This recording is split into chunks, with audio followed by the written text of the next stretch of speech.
Good morning, everyone. Welcome to another session of Management Accounting 1. In the last session, we have discussed the examples related with labor variances, right?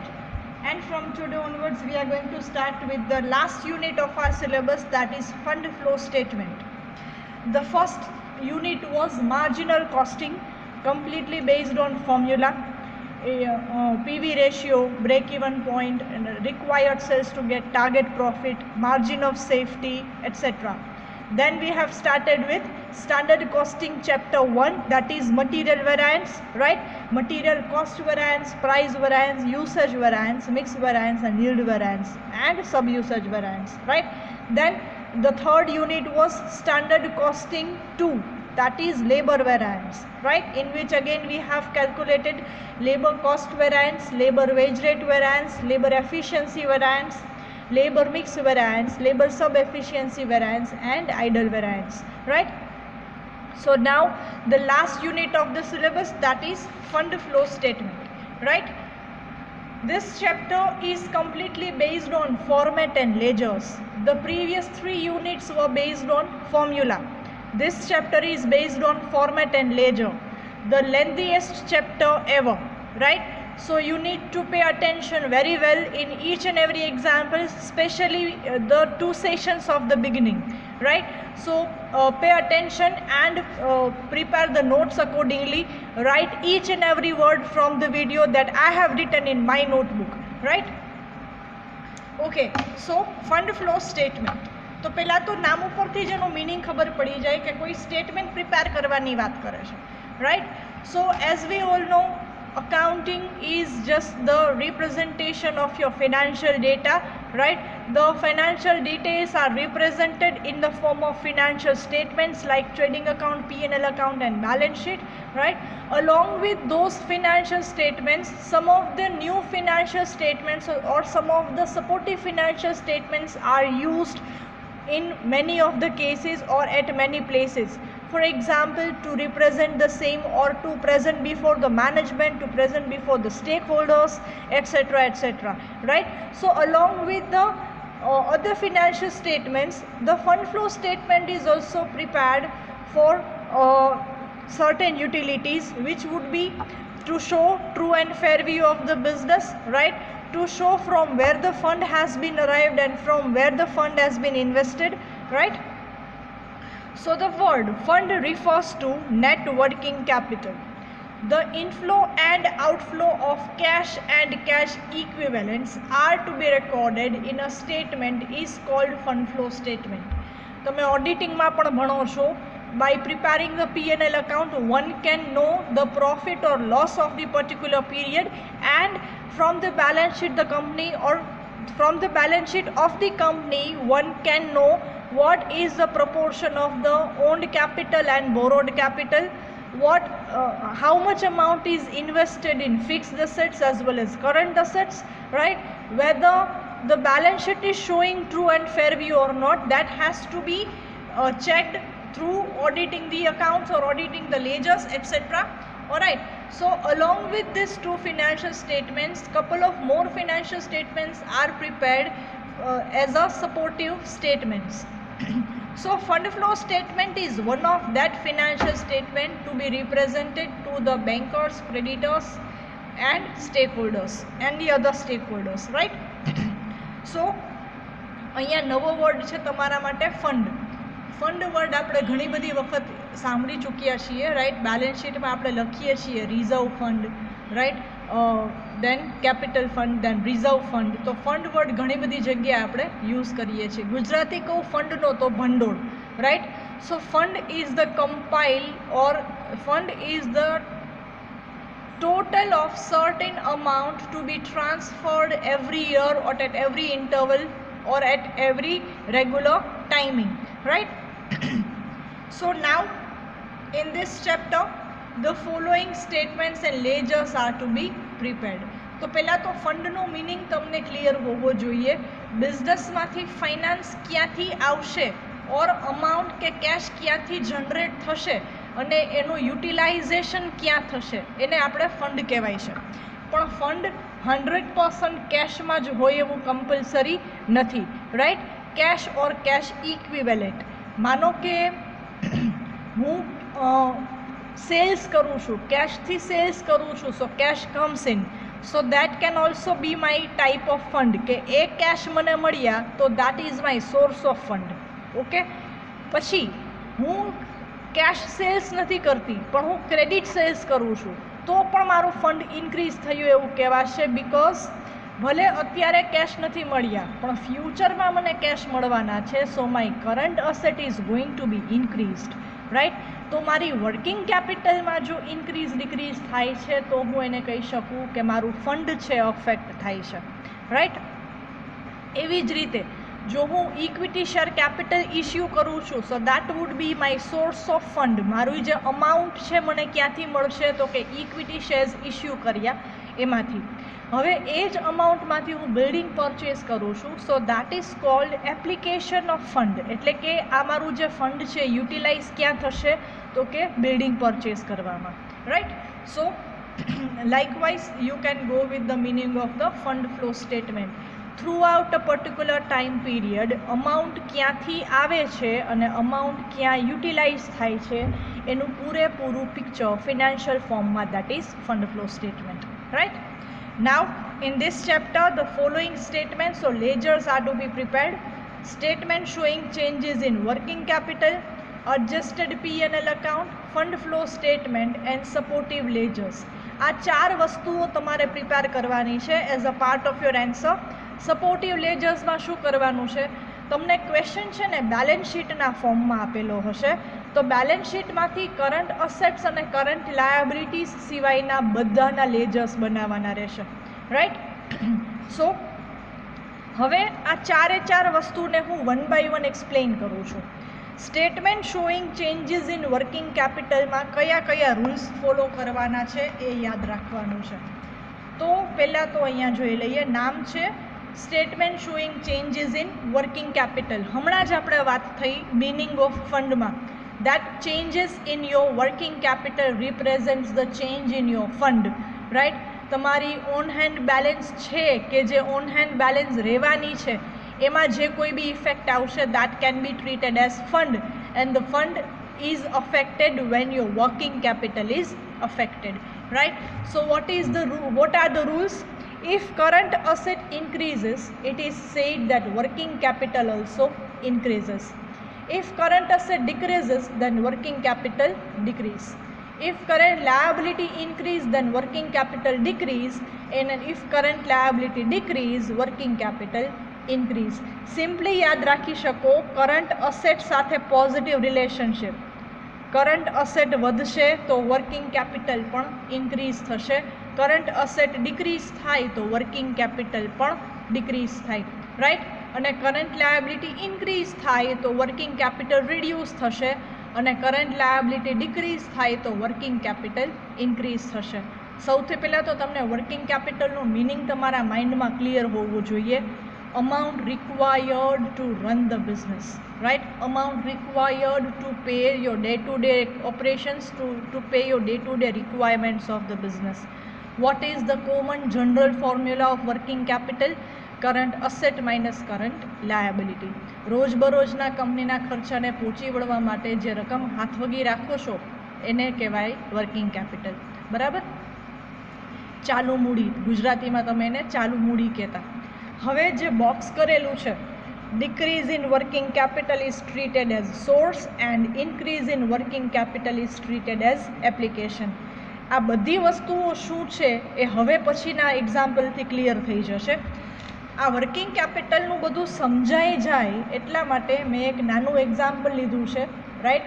A example લખવું તમારા માટે compulsory નથી પણ એ example ઉપરથી આ વસ્તુ સમજાઈ જશે, right. Here I have taken one simple example.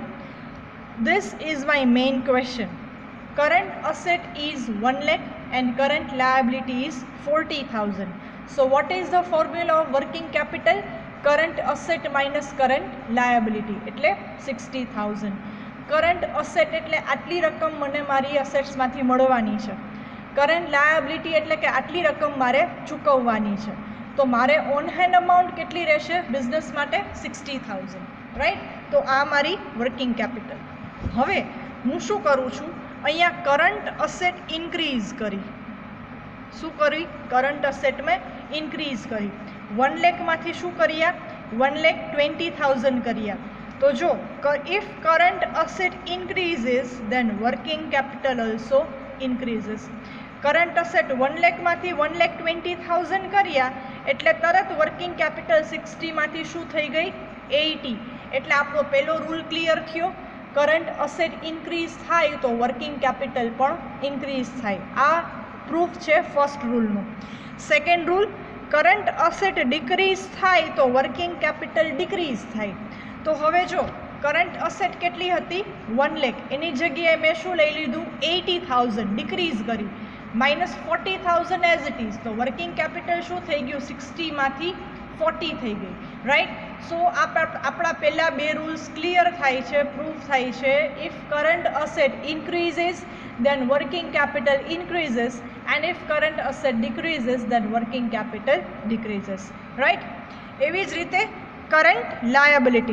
Current લાયબિલિટીને અહીંયા મેં ઇન્ક્રીઝ કરી છે. જો હવે અસેટ છે એ 1 લાખ એઝ ઇટ ઇઝ રાખીશ, અહીંયા લાયબિલિટી એઝ ઇટ ઇઝ રહી.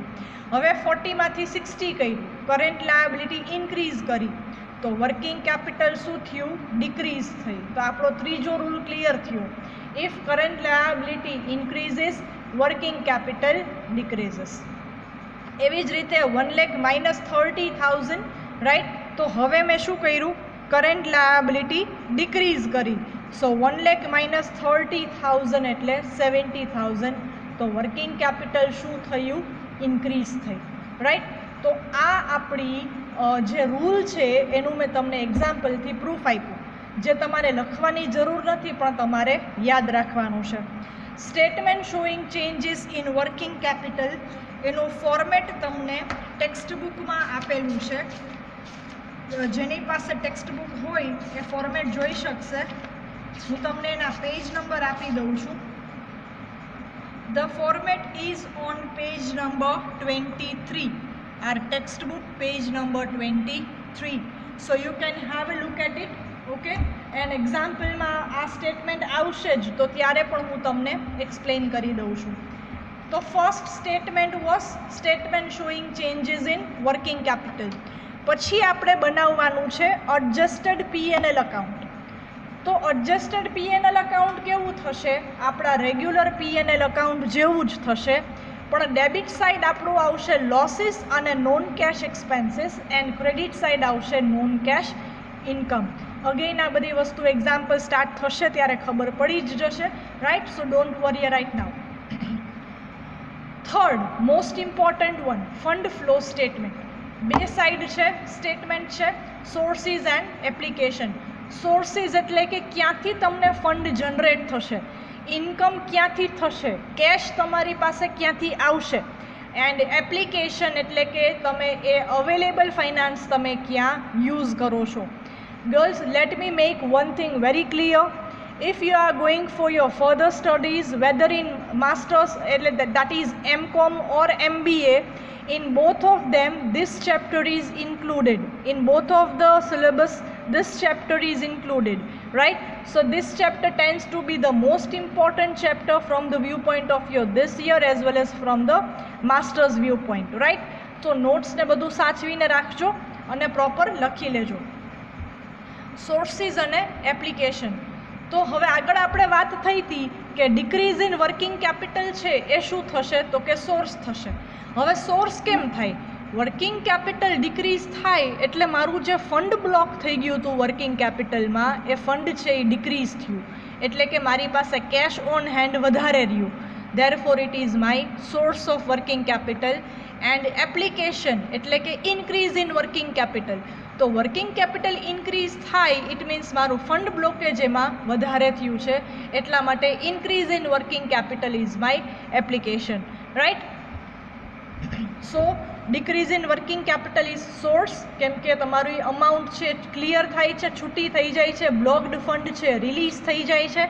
અને ઇન્ક્રીઝ ઇન વર્કિંગ કેપિટલ, વધારાનું અમાઉન્ટ બ્લોક થાય છે as a working capital, so that is treated as application. તો હવે સોર્સ સાઇડ જોઈ શકો છો, એવી બધી એવી જ વસ્તુ છે કે જેનાથી કંપનીને ફાઇનાન્સ, કેશ કે ઇન્કમ જનરેટ થાય. જો ઇન્ક્રીઝ ઇન કેપિટલ એટલે કે equity share capital, equity issue કરો તો કેશ જનરેટ થશે, cash comes in. Then issue of equity preference and debentures, તો આ ત્રણેયના ઇસ્યુથી શું થશે? કેપિટલ ઇન્ક્રીઝ થશે, કેશ ઇન્ક્રીઝ થશે. દેન ઓપરેટિંગ પ્રોફિટ એટલે કે પ્રીવિયસ યરનો profit. And last sale of asset, કોઈ બી અસેટ સેલ કરો છો તો પણ તમને ફાઇનાન્સ જનરેટ થશે. તો આ તમારી સોર્સ સાઇડ. એક્ઝામ્પલમાં કાંઈ પણ આવી કોઈ પણ વસ્તુ હશે તો એ તમારે સોર્સ સાઇડ લખવાની છે. Likewise application, increase in working capital એટલે કે જેનાથી તમારું ફંડ રિડ્યુસ થાય છે. નેક્સ્ટ પ્રેફરન્સ શેર્સ ઓર ડિબેન્ચર્સ રિડીમ્ડ, પ્રેફરન્સ શેર્સ અને ડિબેન્ચર્સ રીપે કરી રહ્યો તો તમારું ફંડ શું થાય? રિડ્યુસ થયું, એ યુઝ થયું પેમેન્ટ માટે. So that is called application. Then purchase of asset, if sale of asset is source then purchase of asset would be application. Then tax paid and dividend paid, both of these are important to be written over here, right? So these all are the examples of sources and applications of fund. And finally, after putting all these things together, the debit side, the left hand side equals to right hand side. This is not ledger, this is statement. So it has left hand side and right hand side, that is sources and application. So after posting all of them, if your left hand side is equal to right hand side, then and then only your whole example is correct. તો જ તમને પૂરા marks મળશે અને તો જ તમારો પૂરો એક્ઝામ્પલ કરેક્ટ કહેવાશે, right? So we have discussed three main ledgers: statement showing changes in working capital, adjusted P&L account and fund flow statement, right? Fourth one will be supportive ledgers. You would be given the balance sheet and additional information as a part of your question. So by looking at the balance sheet you can come to know what are the current assets and what are the current liabilities. Except all those, the remaining ledgers are to be prepared. એટલે કે current asset અને current liability સિવાયની જેટલી વસ્તુઓ બચે છે એ બધાના તમારે લેજર્સ બનાવવાના, એ તમારા સપોર્ટિવ લેજર્સ થશે. જો આ લેજર્સ નહીં બનાવો તો આન્સર ટેલી થશે નહીં, right? So these ledgers are to be the part of your important working note or even as a part of your example, right?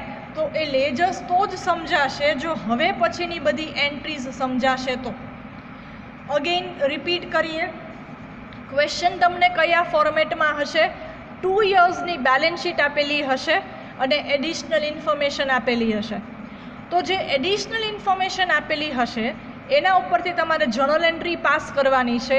A એન્ટ્રીનું લેજર્સમાં posting થશે, એ લેજરની બેલેન્સ કેલ્ક્યુલેટ કરશો, એ ટ્રાન્સફર થશે P&L અકાઉન્ટમાં કે balance શીટમાં અને fund flow સ્ટેટમેન્ટમાં, અને છેલ્લે ફંડ ફ્લો સ્ટેટમેન્ટ ટેલી થઈ જશે, રાઈટ? તો આટલી પ્રોસેસ કરવાની છે. આમાંથી કોઈ એક પ્રોસેસમાં પણ ભૂલ પડશે એટલે પૂરા માર્ક્સ મળશે નહીં, right?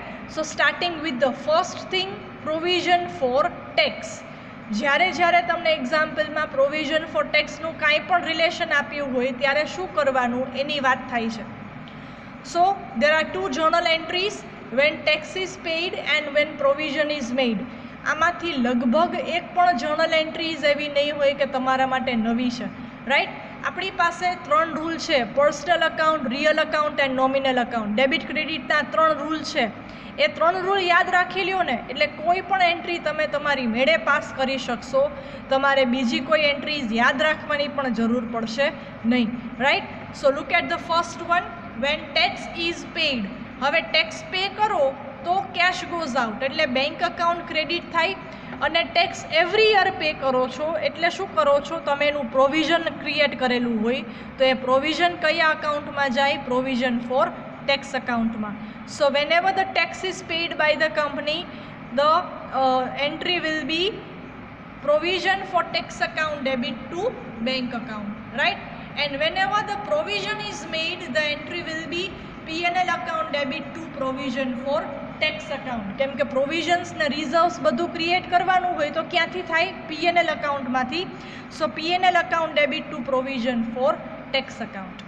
Right. Next, provision for ટેક્સનું લેજર પ્રિપેર કરેલું છે. Debit credit particulars rupees. Provision for tax liability side લખીએ છીએ તો લાયબિલિટીની ઓપનિંગ બેલેન્સ ક્રેડિટ હોય અને ક્લોઝિંગ બેલેન્સ ડેબિટ હોય.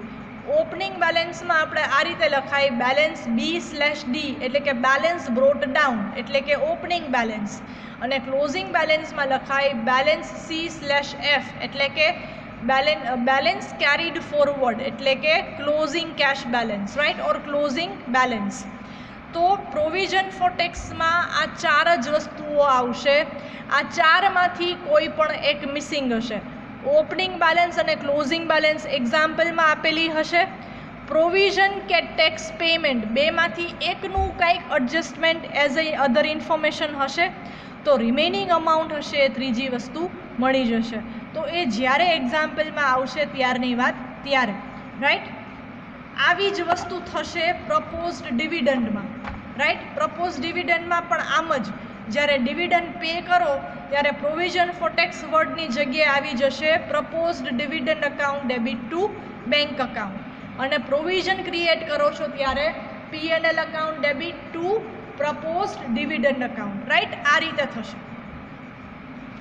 Next, important working note of this.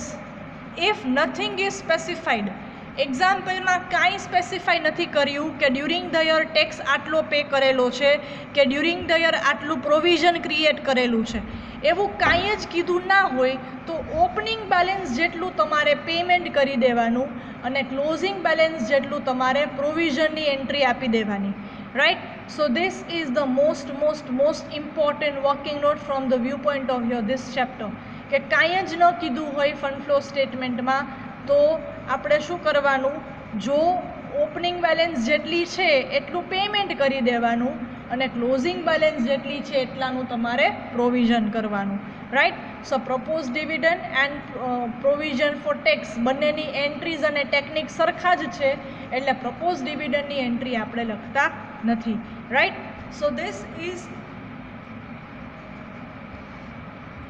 1AB 2 અને આ બે માટે કોમન નોટ્સ છે, બરાબર. નેક્સ્ટ,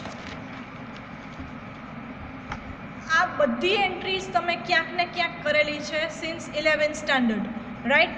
પણ હવે આપણે ઘણું બધું જૂની વસ્તુઓ ભૂલી જતા હોઈએ છીએ, સ્પેશિયલી સ્ટડીઝ પર્પઝની વાત કરીએ તો, એટલા માટે મેં આ બધી એન્ટ્રીઝ છે લખી લીધી છે.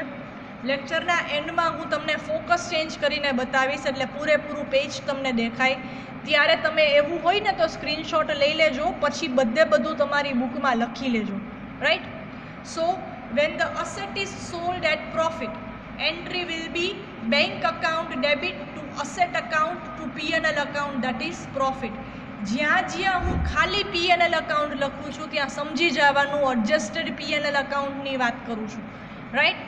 સો મોસ્ટલી બધા ટ્રાન્ઝેક્શન્સ ઇન્સ્ટેડ ઓફ કેશ શું લખવાનું? બેંક લખવાનું. So whenever the asset is sold at profit, so this will be the entry. આપણા ડેબિટ ક્રેડિટના રૂલ્સ અહીંયા બરાબર ફોલો થાય છે. ડેબિટ વોટ કમ્સ ઇન તો cash comes in, right. Credit what goes out, so asset is going to be sold out, so asset is going out from the business and credit the incomes and gains, so profit is credited, right. આ રીતે તમે બધી entries છે યાદ રાખી શકો છો. એવી જ રીતે માનો કે 110 થી વેચી છે તો 100 ત્યાં ડેબિટ 110 અને 100 ક્રેડિટ અને 10 ક્રેડિટ, આ રીતે થશે અમાઉન્ટ, રાઈટ. પછી when the asset is sold at loss, so the entry will be bank account debit P&L account that is loss debit to asset. તો આ રીતે થાય 90, 10 અને 100, રાઈટ. કોઈ પણ અસેટ એની બુક વેલ્યુથી જ ડેબિટ કે ક્રેડિટ થાય એ વસ્તુ ખાસ યાદ રાખશો, રાઈટ. નેક્સ્ટ, ડેપ્રિસિએશન, તો એની એન્ટ્રી પણ આપણને આવડે જ છે. Depreciation account debit to asset account and P&L account debit to depreciation account. એની એન્ટ્રીઝની વાત કરું કઈ જગ્યાએ આવશે પહેલાં તો રિસ્પેક્ટિવ લેજર્સમાં ક્રેડિટ સાઇડ આવશે અને P&L અકાઉન્ટમાં ડેબિટ સાઇડ. ઓકે, એ જ્યારે એનું ડીલિંગ આવશે ત્યારે આપણે ડિસ્કસ કરીએ છીએ. Next, when the goodwill is written off, then the entry will be P&L account debit to goodwill. કાંઈ પણ રાઇટ ઓફ કરવાનું હોય ને બધું P&L અકાઉન્ટમાંથી જ થાય. ગુડવિલ છે કે પછી એના નેક્સ્ટ છે પ્રિલિમિનરી એક્સપેન્સ, પછી ડિબેન્ચર ડિસ્કાઉન્ટ, કાંઈ પણ રાઇટ ઓફ કરવાનું થાય તો એ ક્યાંથી કરવાનું હોય? P&L અકાઉન્ટમાંથી જ કરવાનું હોય. Right. Next, when bonus shares are issued, generally companies bonus shares issue કરતી હોય છે. રાઈટ.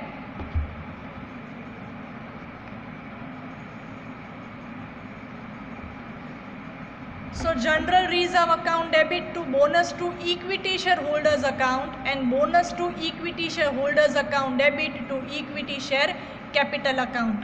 Generally general reserve માંથી ડિસ્ટ્રીબ્યુટ થતા હોય છે તો રિઝર્વ યુટિલાઇઝ થયું એટલે ડેબિટ ટુ બોનસ શેર્સ. પછી બોનસ શેર્સ કોને આપે છે? ફાઇનલી ઇક્વિટી શેર કેપિટલમાં ઇન્ક્રીઝ થાય છે એટલે આ ક્રેડિટ અને આ ડેબિટ એટલે અકાઉન્ટ ક્લોઝ થઈ ગયું. એટલે જનરલ રિઝર્વનું યુટિલાઇઝેશન તમે ક્યાં કર્યું? Equity share કેપિટલમાં.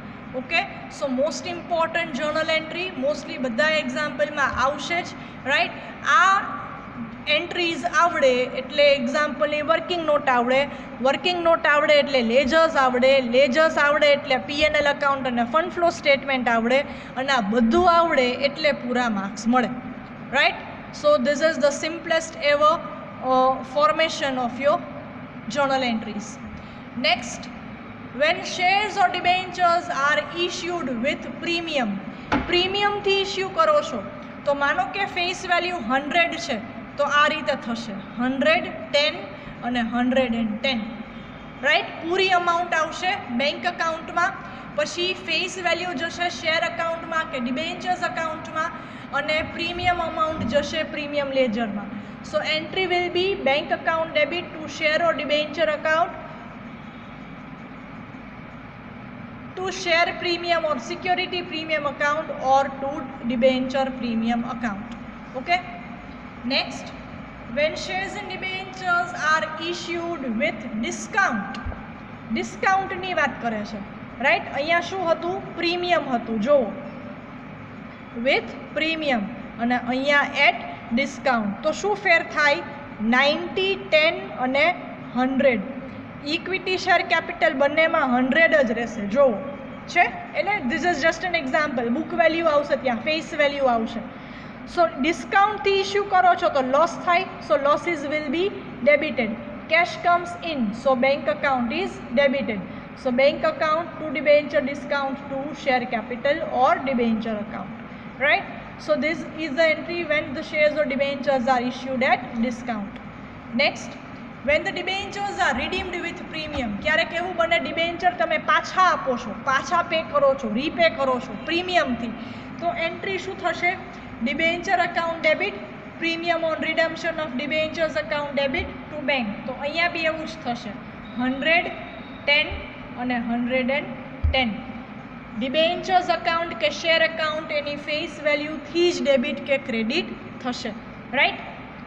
Next, when debenture discount is written off, debentures ડિસ્કાઉન્ટથી તમે ઇશ્યુ કરો છો, so that would be treated as your capital loss. So that capital loss is written off against your revenue profit or capital profit and then revenue profit. Right. So debenture discount write off થશે P&L અકાઉન્ટમાંથી. So P&L account debit to debenture discount account. અત્યાર સુધી તમારે ખાલી એક જ કામ કરવાનું છે, આ બધી એન્ટ્રીઝ યાદ રાખવાની છે. રાઈટ. ક્લિયર? ઓકે. પછી આનું એપ્લિકેશન કેવી રીતે કરવાનું છે એક્ઝામ્પલમાં એ હું તમને પછી કહી દઈશ. નેક્સ્ટ એન્ટ્રી,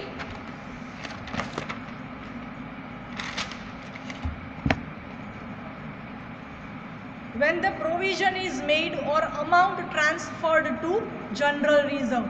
general reserve માં ટ્રાન્સફર કરવી છે અમાઉન્ટ, સો એન્ટ્રી શું થશે? P&L account debit two general reserve. And last entry આગળ લેવાની હતી, ભૂલથી અહીંયા આવી ગઈ. when the asset is purchased, આગળ આપણે એન્ટ્રી જોઈ લીધી when the asset is sold at profit and when the asset is sold at loss. So here when the assets are purchased, entry will be asset account debit to bank account. Okay, as simple as this. તો આ 15-17 entry યાદ રાખી લ્યો એટલે તમને working નોટ્સમાં ક્યારેય issue નહીં થાય. So right now I am just changing the focus of the camera so that you can have the screenshot and you can write this down in your notebook afterwards. See, this is the first page, right? Next example and adjusted P&L account and fund flow statement. Important working notes along with ledger, provision for tax, proposed dividend and rule. Next, remaining entries, you can take the screenshot, you can pause the video and take the screenshot. Next,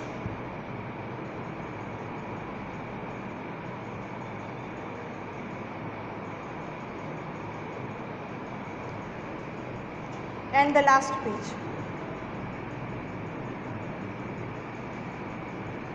Okay, so from next lecture onwards we are going to start with the example solution of this chapter, right?